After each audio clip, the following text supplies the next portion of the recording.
네, 레드, 블루, 옐로우가 다시 한번 2주 만에 모였습니다. 오늘 좀 할 이야기가 많을 것 같은데요.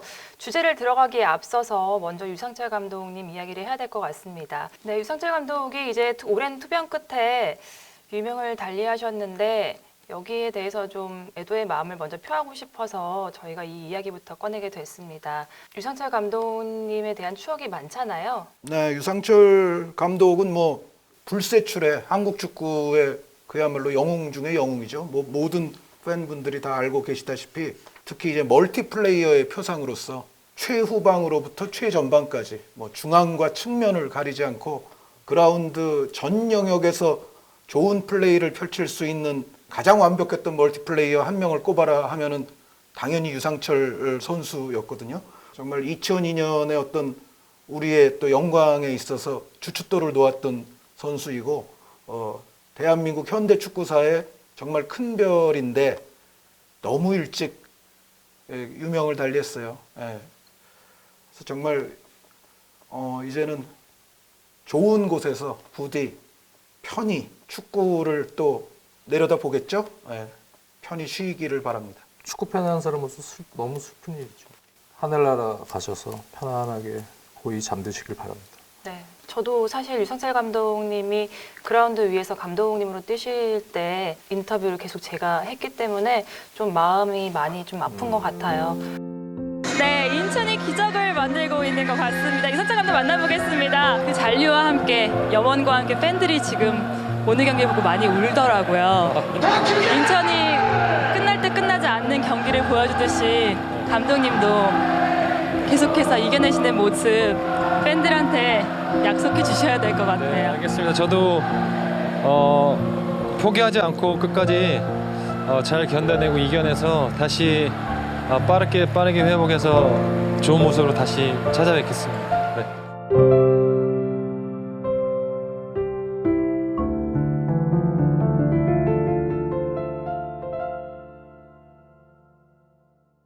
모두에게 정말 좋은 추억들을 남겨주신 것 같습니다.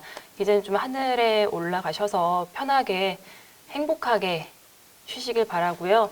모든 사람들에게 마음의 별로 끝까지 남아있을 거라고 생각을 합니다. 자, 이제 좀 본격적으로 들어가 보도록 할게요. 그리고 또 한 가지 좀 얘기를 해야 될 게, 자, 오늘 주제가 유로 2020인데 이번 대회를 분석하기 전에 여러분들께 좀 드리고 싶은 얘기가 있습니다. 유로 2020을 좀 더 재밌게 보고 싶다, 참가국들이 어떤 특성을 가지고 있는지 좀 알고 싶다 하시는 분들 바로 여기 앞에 책 한 권을 저희가 소개해 드리려고 하는데 이게 바로 제목이 유로 2020 스카우팅 리포트입니다. 여기에 이제 유로 2020 참가국들에 대한 정보가 다 담겨 있다고 하는데요. 이게 또 한의원 님이 좀 만드셨다고 들었어요. 아니요, 저는 전혀 안 만들었고요. 아, 그래요? 이 책의 이제 앞부분에 저와 이제 박찬아 해설위원이 했던 대담이 약간 나와요. 그런데 이제 그 대담이 이루어졌던 시기 자체가 사실 지금으로부터 한 5, 6개월 전이에요. 그래서 네. 지금의 어떤 또 선수 명단과 이런 것과는 조금 더 다른 얘기가 있을 수도 있는데 뭐 그런 것은 조금 감안을 하셔서 고려를 하셔서 이제 봐주셨으면 좋겠고 어쨌든 책 자체는 굉장히 분석적으로 잘 나온 책인 게 맞고요. 그리고 여태까지 제가 알기로는 아마 여태까지 그 축구책을 펴냈던 출판사 중에서 가장 시총이 높은 출판사일 겁니다. 네, 그러니까 상당히 그 거대한 출판사에서 또 유로 스카우팅 리포트에 손을 대서 제작을 했기 때문에 또 그런 면에서도 추천해 드릴 수 있는 것 같습니다. 네. 추천해 주신다고 하면 굉장히 좀 신뢰가 가는 것 같아요. 특히 또 이게 저희가 오랜만에 PPL이거든요. 이게 굉장히 중요합니다. 제가 또 광고를 받아서 이렇게 하는 거기 때문에 그렇지만 이 광고를 받았다고 저희가 그냥 얘기하진 않거든요. 한의원님이 이렇게 좀 신뢰 간다라고 얘기했으면 확실히 볼만하니까 여러분들 한번 참고해 보시기를 바라겠습니다. 자, 이제 정말 본론으로 들어가 보도록 할게요. 오늘 주제는 유로 2020입니다. 지난 블루에서 잉글랜드 황금세대 메이저대회 순환사를 깰 수 있을까에 대해서 좀 얘기를 했었거든요. 오늘은 좀 더 집중적으로 들어가 볼까 해요. 자, 전반적인 것을 좀 얘기해 볼 텐데 가장 중요한 게 바로 우승 후보가 아닐까 싶어요. 사실 이번 대회가 좀 우승 후보를 선별하는 데 있어서 좀 변수가 많잖아요. 이제 우승 후보를 꼽는 방법이 두 가지가 있어요. 사실 네. 뭐냐면 조별리그를 마치고 나면 대진표가 있지 않습니까? 16강 대진에 들어갈 자리들이 사실은 다 결정이 돼 있어요. 물론 이제 아시다시피 지금 유로에서는 조 3위에게도 와일드카드로 이제 16강 올라갈 수 있는 기회가 있기 때문에 어떤 조의 3위들이 포함되느냐에 따라서 경우의 수가 좀 달라집니다. 그렇죠. 그런데 그 경우의 수는 15가지로 사실은 조합이 픽스는 돼 있어요. 여러분들께서 아마 재미로 모든 조의 순위를 각자 한번 내보셔가지고 네. 3위들이 나올 거 아닙니까? 근데 그 3위가 대충 이 조의 구조를 봤을 때, 그 예를 들어 B, C, D, F면은 B, C, D, F가 올라가는 경우에 어떤 위치로 들어갈 것인지가 이제 나와 있거든요. 그거를 한번 보시고 여러분들도 한번 사다리를 만들어 보시면 좋을 텐데, 어찌됐건 제가 지금 드리고 싶은 포인트는 뭐냐면, 우리가 우승 후보를 얘기할 때는 그냥 액면가의 전력이라든가 뭐 인지도라든가 그런 순서대로, 혹은 뭐 현지에서 나오는 이른바 북메이커들의 이제 배당률이라든가 그런 순서대로 줄을 세웠을 때 이제 1번, 2번, 3번, 4번 우승 후보가 있을 거 아니에요? 그것과 실제 이렇게 사다리를 다 그려봤을 적에 어떤 팀들은 이제 강력한 우승 후보들끼리 초장에 만나가지고 떨어질 수도 있단 말이에요. 한 일명 팀이. 죽음의 조라고 할 수 있는 그런 죽음의 조들. 조, 그리고 이제 16강, 8강 이런 단계에서 떨어지는 경우가 생길 수가 있어요. 그래서 실질적으로 현실적으로 4강에 올라갈 수 있는 실질적인 경우의 수, 그렇게 해서 이제 4강을 한번 꼽아보는 방법이 있고, 아니면 그냥 우리가 전력을 이야기할 때의 순서대로의 우승 후보인지. 자, 그렇다면 이런 변수들을 좀 고려를 했을 때 우승 후보 4팀을 꼽자면 어떤 팀이 있을까요? 저는 그냥 4팀 꼽으면 F조에 지금 강팀이 우승 후보가 다 몰렸잖아요. 네, 프랑스, 포르투갈, 독일. 네, 여기서 조 1위 하는 팀이 가장 유력하다. 우승이 첫 번째고요. 네, 그러니까 프랑스, 포르투갈, 독일이 저는 다 우승 후보예요. 아, 4팀에 다 어려워요. 들어갑니다. 2위가 되면은 그러면은 16강에서 잉글랜드랑 만날 가능성이 있는데 거기서 승자가 우승 가능성이 또 있다고 좀 보여집니다. 근데 뭐 두 가지 가능성이 있는데 어쨌든 1위를 하게 되면은 뭐 잉글랜드나 F조 2위 팀이나 한 팀은 떨어져 나가게 돼 있고, 올라가는 단계에서 몇몇 팀들이 떨어져 가면서 우승 가능성이 제일 크지 않을까.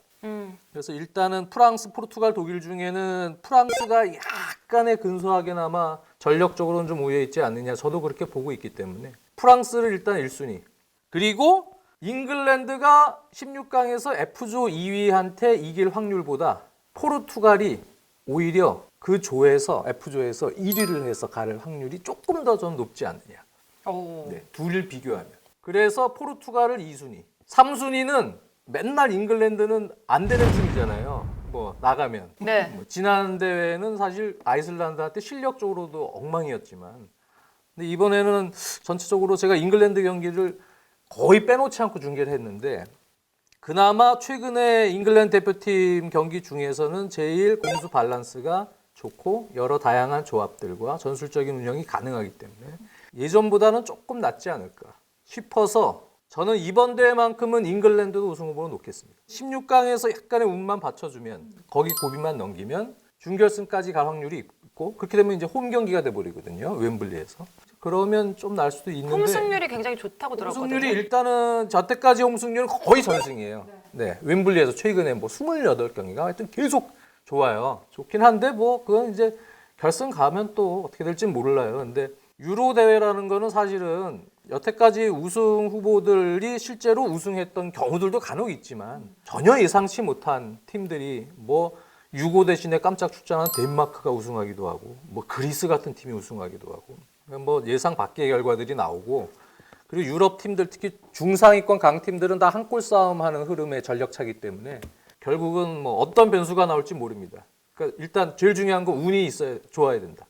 운이 받쳐주면 우승할 수 있고요. 네. 그럼 4위는 독일. 독일. 네. 그러면은 프랑스, 포르투갈, 독일, 잉글랜드 이렇게 4강이라는 말씀이네요. 그렇죠. 그러니까 F조에서 나올 확률이 일단은 제일 높다. 한 의원님은 그러면 좀 동의하지 않으세요? 요 4팀에 대해서? 반은 동의하죠. 네, 반은 동의하고, 일단 장지현 의원의 출발은 거의 퍼펙트하다고 생각이 돼요. 네. 그러니까 뭐냐면 F조에서 1위 하는 팀, 그리고 F조에서 2위 하는 팀과 아마도 잉글랜드가 잉글랜드조에서 1위를 하면은 만나게 돼 있거든요, 16강에서. 거기서 승자. F조에서 1등을 하게 되면은 잉글랜드가 안 나타나는 쪽 사다리로 갈 수가 있어요. 물론 잉글랜드도 여기서 조 1위를 해야 된다는 전제가 깔리지만 지금 크로아티아나 이런 팀들이 결코 모르죠. 호락호락하지는 않을 텐데 어찌됐건 잉글랜드도 1위를 하고 F조에서 누군가가 이제 1위를 하게 되면 F조 1위 하는 팀은 잉글랜드와는 반대쪽 사다리로 가고 F조 2위가 바로 잉글랜드와 붙게 되거든요. 여기서 이긴 팀 그리고 F조의 1위 요 두 팀은 사실은 현실적 사다리상에서 가장 강력한 우승 후보 둘이 될 수밖에 없어요. 근데 제가 여기서 죄송한데 독일까지 넣은 이유는 독일이 조에서 이번에 호스트예요. 네. 뮌헨에서 세 경기를 다 하거든요. 그러니까 저는 왠지 독일을 안 넣고 벨기에나 이탈리아를 생각을 했는데 왠지 독일이 유리할 것 같은 느낌도 있어요. 네, 그 조에서. 그래서 사실 포르투갈은 전력적으로 좀 세고 얘는 또 유리할 수 있고 그래서 좀 고민하다가 사실 넣은 거예요. 네. 그래서 참고해 주시기 바랍니다. 이 조의 순위는 헝가리한테 좀 물어봐야 되지 않을까 싶기는 한데 헝가리는 어찌됐건 그냥 선패할 것 같아요. 아니 그러니까 그리고 만약에 이 조는 뭐 이게 정말 될지 안 될지 모르지만 1승 2무 세 팀이 나올 수도 있어요.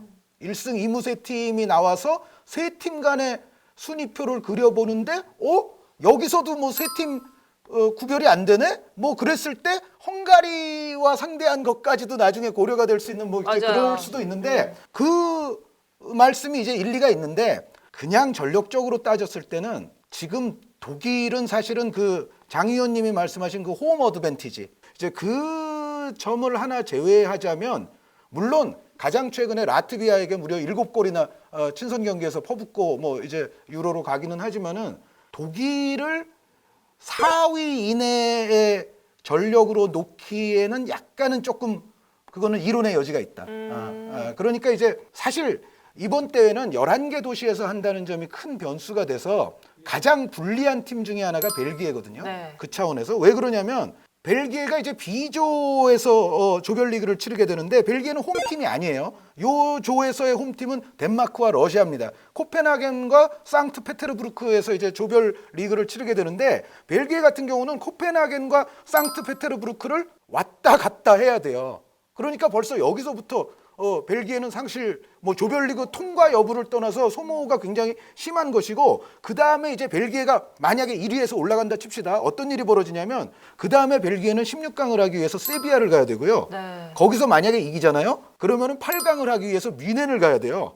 그러고 거기서 이기면은 이제 4강 결승은 이제 런던이니까 둘 다 런던이긴 한데 벨기에는 만약에 이제 결승전까지 간다 치면 5개의 도시를 돌아다녀야 돼요. 어떻게 보면 한 경기를 남들보다 더 치르는 그런 컨디션 소모를 하네요. 네, 저도 그러니까- 그게 가장 큰 변수라고 봐요. 요 이번 대회가 좀 어떤 면에서는 좀 공평치 않은 면이 있어요. 그러니까 잉글랜드 같은 경우에는 한 도시 제외하고는 모두 런던에서 할 수도 있는 그런 지금 사다리에 걸려 있고 어떤 팀들의 경우에는 정말 가까운 거리 혹은 그대로 있거나 뭐 이런 팀들도 있는가 하면 어떤 팀들은 정말 말도 안 되는 이동을 해야 되는 팀들도 있고 그리고 이 두 극단의 중간쯤 되는 팀들도 있어요. 그러니까 가까운 데서 조금 이동하다가 또 그대로 좀 있다가 뭐 이런 팀들도 있는데 그러니까 예를 들어서 A조, C조, E조는 사실은 조별리그에서의 거리가 좀 말도 안 돼요. 뭐냐면 A조는 로마에서 아제르바이잔의 바쿠를 왔다 갔다 해야 되거든요. C조는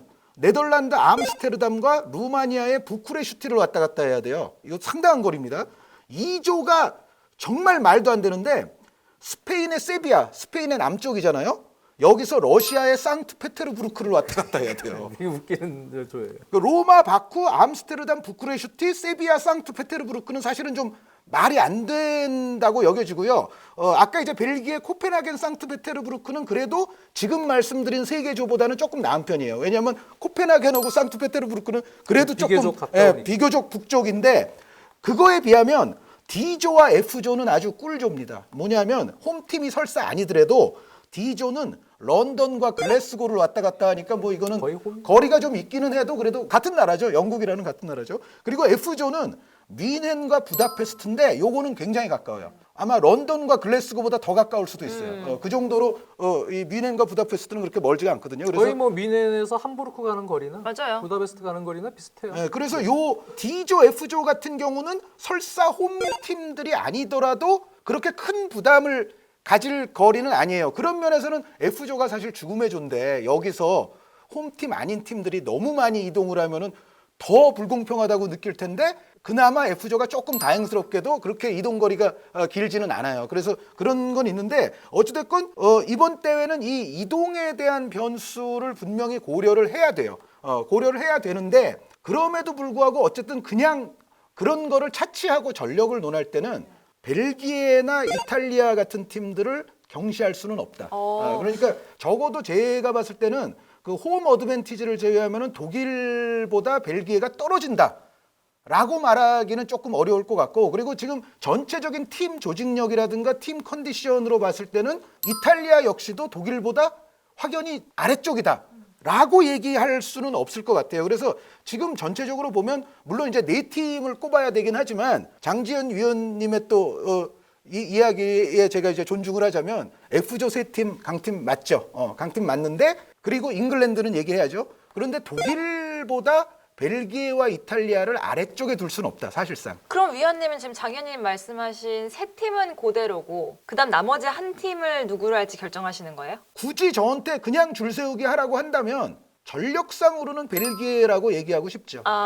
평균 연령이 선수단의 평균 연령이 조금 높고 아자르 선수, 더브라이너 선수 이런 정말 에이스급 선수들의 폼이라든가 컨디션이 어떻게 될지가 약간 불분명하다는 점은 있어도 일단 그냥 액면가로만 따졌을 때는 벨기에를 4강 정도 우승 후보 안에는 안 꼽을 수는 없지 않나라는 생각은 있죠. 저도 개인적으로는 벨기에 경기도 최근 친선 경기도 봤지만 여전히 조직력이 좋고 오랫동안 맞춰온 3백. 그리고 최근에는 또 허리라인에 프리미어리그 팬들은 잘 아시겠지만 틸레망스가 엄청나게 올라왔어요. 올 시즌 폼이 중앙에서. 존재감이 상당히 대단하고 확실히 넣을 수 있는 골잡이의 역량이 이번 대회는 중요해요. 확실한 스트라이커를 가진 팀. 루카쿠라는 존재가 매우 커요. 이 팀은. 근데 저는 여전히 아까도 우승 후보가 D조, 잉글랜드가 있는 D조 아니면 F조 놓은 거 한 의원님이 얘기한 부분을 저도 얘기하려고 했는데 그 일정에 대한 부분이 저는 이게 상대적으로 되게 크다고 봐요. 그러니까 특히 벨기에 같은 팀은 알더베르트나 베르토먼이나 특히 수비 라인은 데나이어 선수도 있지만 여기 베테랑들 이런 베테랑들의 체력적인 관리가 상당히 필요한 팀입니다. 수비적인 부분이 중요하기 때문에 일단 3백 밸런스에서 왜 그러냐면 윙백들이 상당히 공격적이거든요. 이 팀은 베르토먼 같은 선수의 공격 가담도 상당히 많이 지시하는 팀이기 때문에 스토퍼의 공격 가담도 그 장소 이동하는 거리들을 보니까 그 정도 짧은 거리 경기를 3연전 치르면서 야 이거 쉽지 않겠다. 이 체력 소모로 토너먼트 쭉 가서 우승을 하는 전제로 본다면 이건 너무 불공평하다. D조, F조가 너무 좋은 거예요. 그래서 사실은 그런 부분이 있고 그냥 액면가의 한 의원님이 말씀하신 부분만 보면 저는 벨기에가 여전히 4강 안에 들어간 후보라고 보여지고 전력적 순서대로만 하면 저는 프랑스가 1등인 것 같고요. 프랑스를 1등으로 놓지 않을 이유가 전혀 없어요. 그렇죠. 그리고 멤버가 뭐 그러니까 각 포지션별의 어떤 밸런스라든가 특히 이제 공격에 있어서 물론 잉글랜드도 정말 이선이 차고 넘칠 정도로 공격형 미드필드 라인에 좋은 선수들이 많고 여러 가지 또 옵션을 발휘할 수 있는 잉글랜드지만 프랑스가 선수들의 어떤 스타일적인 측면에서 봤을 때 잉글랜드보다도 좀 더 다양한 공격을 구사할 수 있는 팀이 저는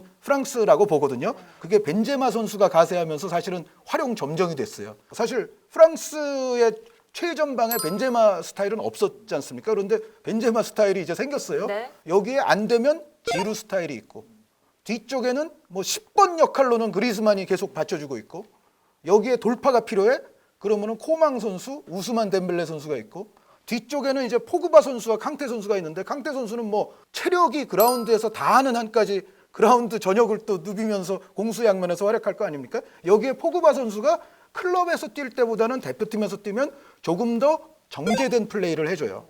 조금 더 침착하고 주변과 더 좀 조화를 잘 이루고 하는 측면이 분명히 있거든요. 뭐 양 사이드에는 또 바이에른 뮌헨 풀백들이 또 버티고 있고 사실 저는 프랑스가 이 바란을 비롯한 수비진과 요리스 골키퍼 여기서만 큰 사고가 안 나면 전체적인 어떤 전력의 어떤 조화, 스타일의 조화, 선수층 모든 면에서 제가 봤을 때는 프랑스가 1위가 아니어야 될 이유가 별로 없는 것 같이 느껴지고 그 두 번째 액면가 전력은 잉글랜드가 한 2등쯤은 될 수도 있을 것 같아요.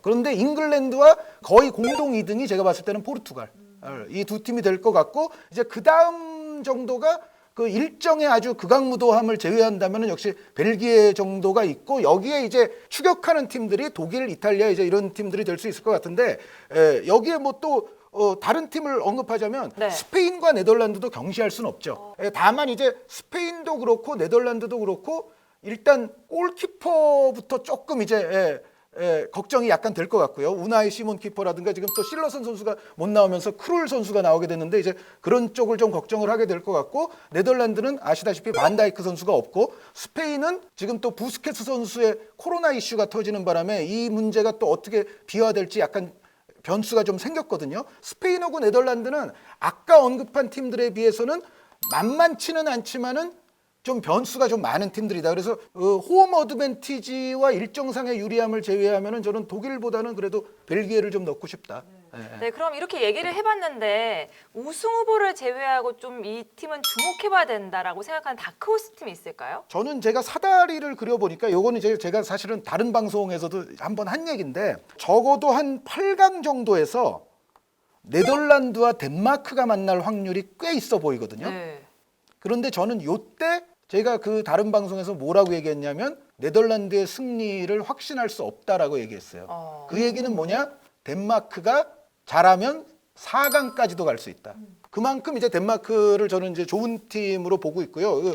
덴마크는 뭐 여러분들께서 아시다시피 플레이메이커로서 에릭센 선수가 있습니다. 에릭센 선수가 뭐 토트넘을 나간 이후에 뭐 인테르에서도 한동안 또 좀 고생도 많이 하고 하면서 전체적으로 팬들의 시야에서 조금 멀어진 면도 없지 않아는 있지만 덴마크 대표팀에서 에릭센은 여전히 매우 뛰어난 선수고요. 그리고 여기 덴마크 팀이 강한 이유는 제가 봤을 때는 만만치 않은 선수들이 굉장히 많은 팀이에요. 이 팀이.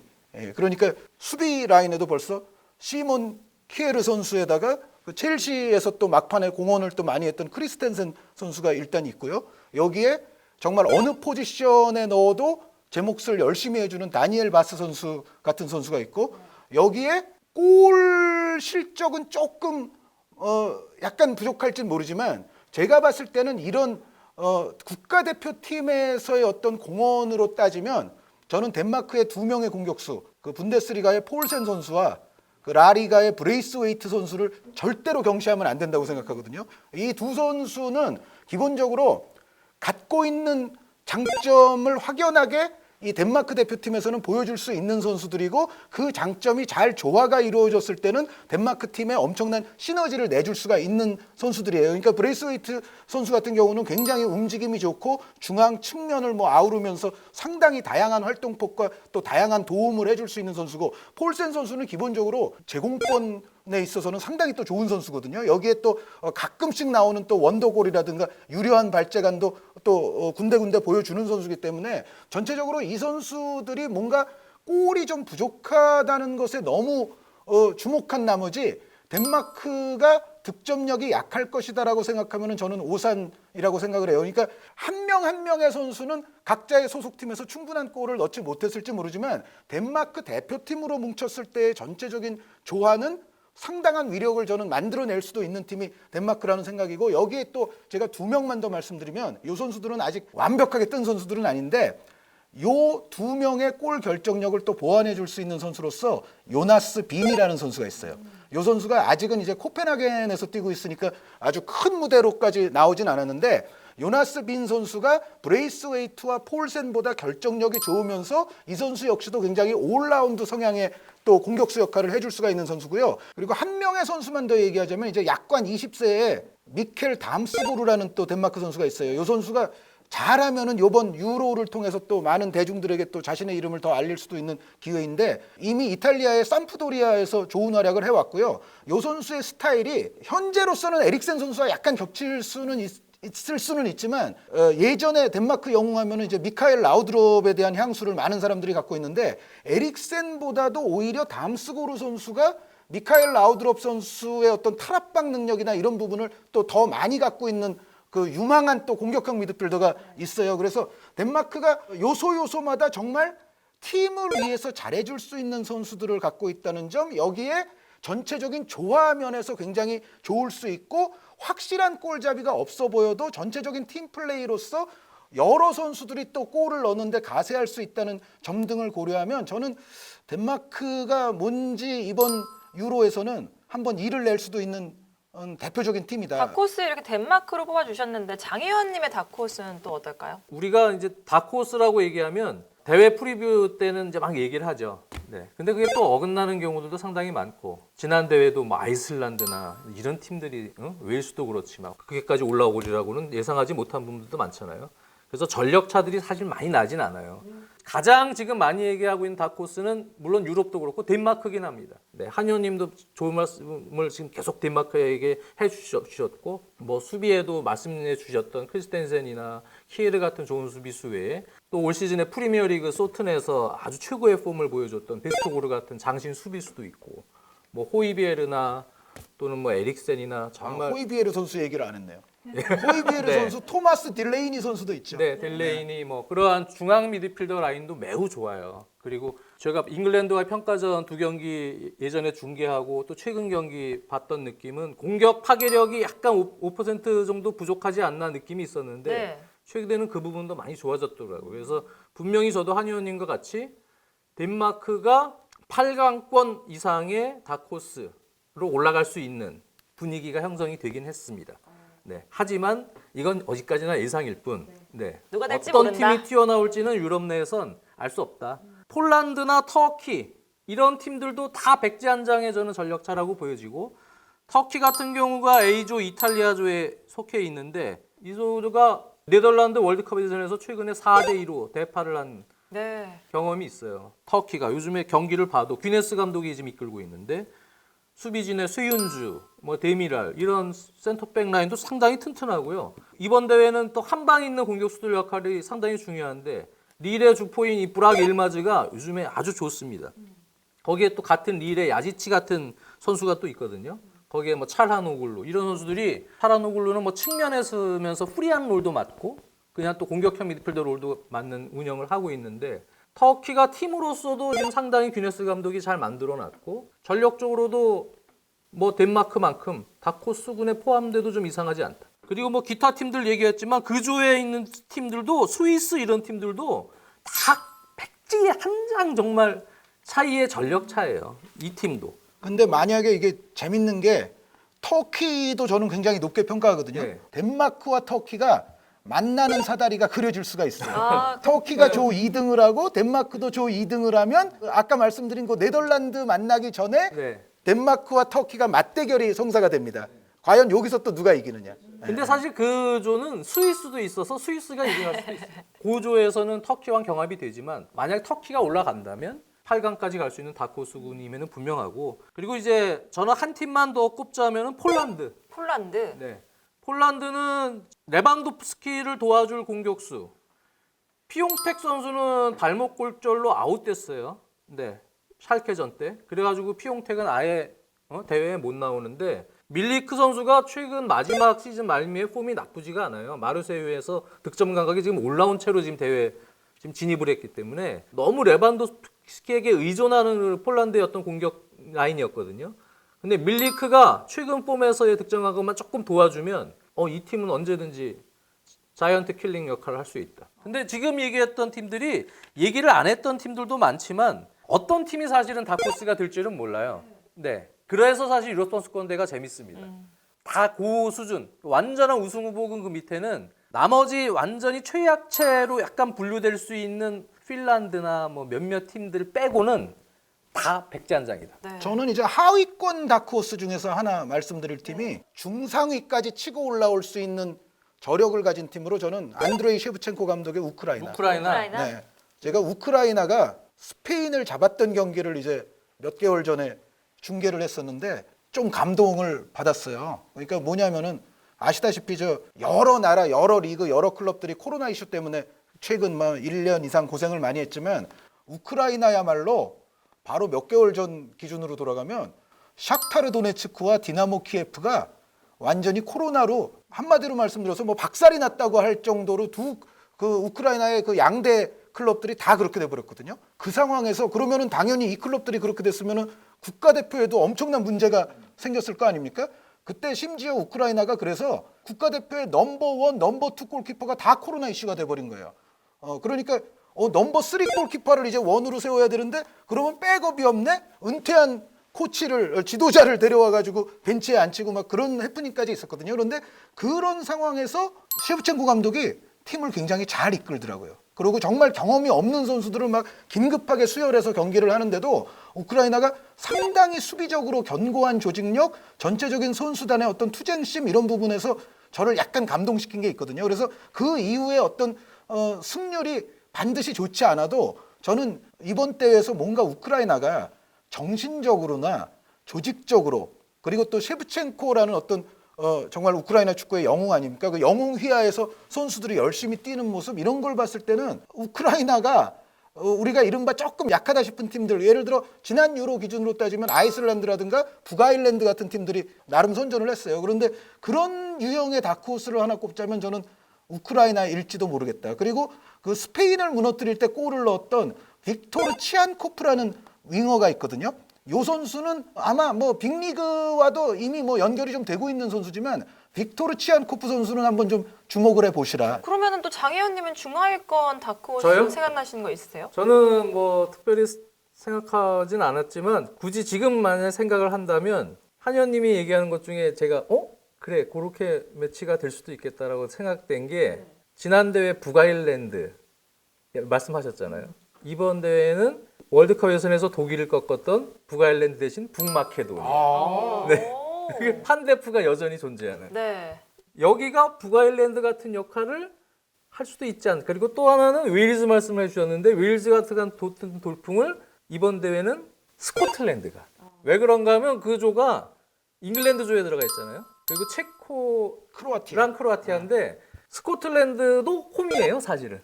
홈 경기를 해요. 그리고 스코틀랜드는 멤버가 만만치가 않아요. 네.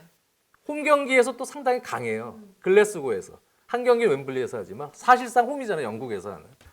그래서 저는 여기서 스코틀랜드가 잘하면 2, 3위권 안으로 들어와서 다크호스처럼 웨일스처럼 그 다음에 16강에서 한 경기만 이기면 웨일스 되는 거죠.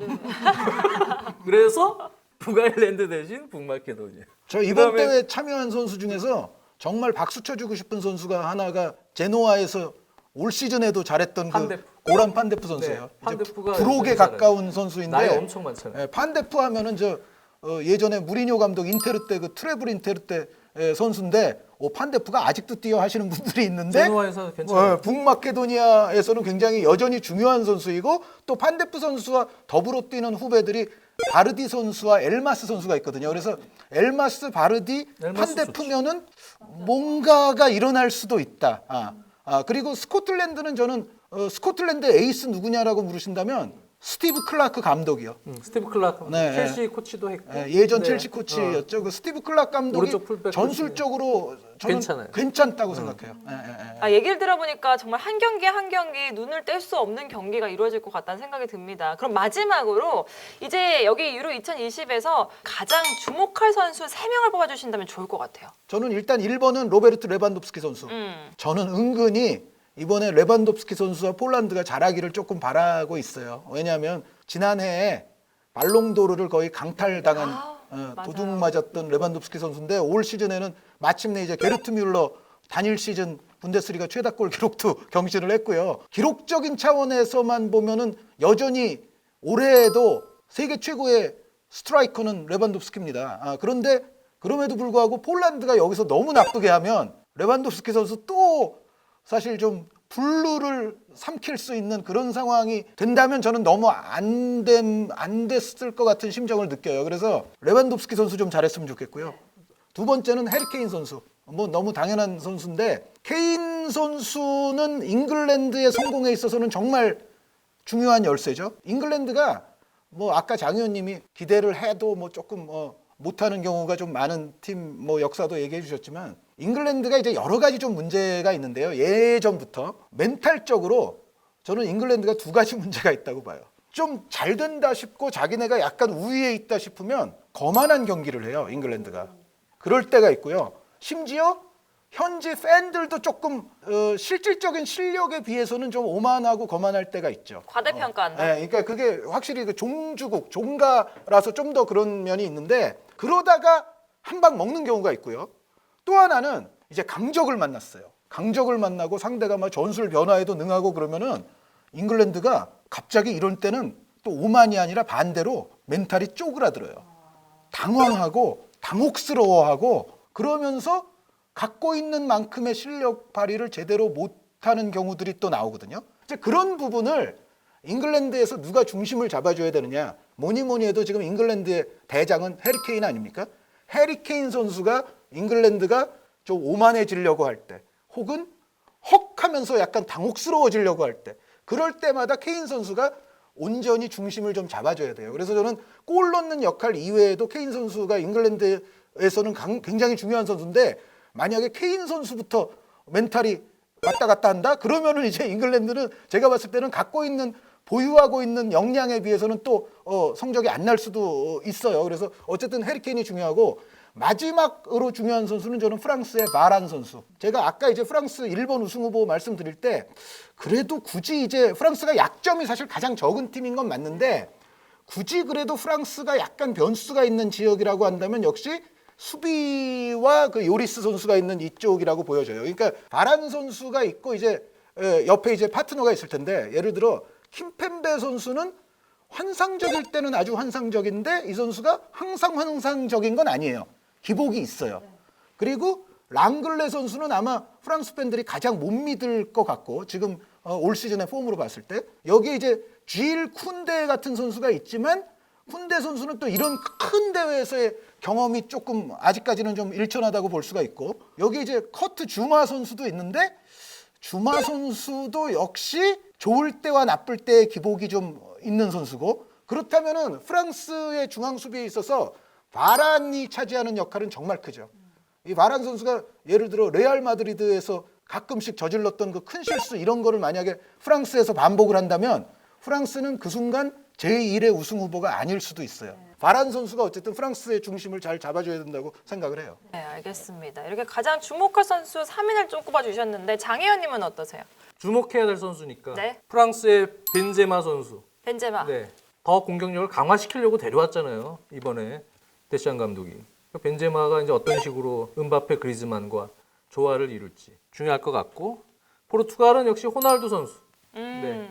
호날두 선수가 어떻게 보면 팀에서 차지하는 역할이 진짜 역할이 크죠. 크죠. 그거는 경기 내외적인 부분, 또 경기장 안에서 하나의 팀으로서 응집력을 발휘할 수 있는 역량에서 호날두 선수가 막 동료랑 막 화내고 그러지 말고 포르투갈은 좋은 선수들이 워낙 많은데 네. 저는 경기를 보다 보면 기복이 좀 있더라고요. 그러니까 그런 건 사실 분위기도 중요하고 호날두 선수가 상당히 중요합니다. 그 안에서. 근데 저는 산투스 감독이 호날두 선수 말씀 나왔으니까 한마디만 하면 호날두 선수를 쉴 땐 좀 쉬게 해주는 게 굉장히 이번 대회에서 중요하다고 봐요. 그러니까 포르투갈은 아까 말씀드렸지만 조별리그 홈팀도 아니거든요. 아무리 좀 부다페스트 뭐 짧은 거리라 해도 그래도 이동도 해야 되는데 호날두 선수의 지금 연령으로 봤을 때는 제 생각에는 호날두 선수를 정말 중요한 순간에 힘을 몰아서 쓸 수 있도록 산투스 감독이 조금 만들어줄 필요가 있다. 그리고 또 한 명의 선수는 루카쿠를 꼽을까요? 루카쿠요. 벨기에. 역시 벨기에 같은 팀은 루카쿠가 터져주냐 마느냐 고립되느냐 이런 게 경기력이 큰 차이가 있을 것 같아요. 경기 승패를 내는 데 있어서. 그래서 벨기에가 여전히 마지막 황금 세대가 이번에 성과를 내기 위해선 루카쿠 역량이 중요하다. 알겠습니다. 오늘 이제 유로 2020을 앞두고 이야기를 해봤는데 그냥 여러분들 유로 2020 보시기 전에 원투펀치 한 편 그냥 보시면 모든 게 다 총망라해서 이해가 되실 것 같아요. 거기다가 이렇게 또 유로 2020 스카우팅 리포트까지 딱 보시면 뭐 그냥 유로 2020 그냥 손 놓고 재밌게 보시면 누가 누군지 뭐 어떤 팀이 좋은지 뭐 이런 거 다 아실 것 같다는 생각이 듭니다. 또 저희가 금방 모였잖아요. 2주 만에 모였는데 유로 2020이 좀 진행되면은 또 모이게 되겠죠. 그리고 아마 이번 주말부터는 한현님하고 네. 저도 그렇지만 코파 아메리카 중계 아, 맞아요. 그 들어가는데 얘기 해주세요. 네, 아마 열리겠죠 제대로. 네, 브라질에서 뭐 지금 말도 많은데 어쨌든 네. 지금 브라질이 좀 난립니다. 그렇죠. 네, 난리인데 어쨌든 팀이 참가를 하느냐 안 하느냐, 보이콧하느냐 뭐 안 하느냐 그 문제까지 비화가 됐었다가 나오는 것 같아요. 일단 지금 브라질하고 베네수엘라가 첫 경기를 해야 되거든요. 근데 거기서부터 뭐 삐걱거리면 안 되는데 하긴 할 것 같습니다. 네. 정말 축구 팬들이 열광할 경기들이 참 많네요. 여러분들 즐겨주시기를 바라면서 저희는 다음 주에 뵙도록 하겠습니다.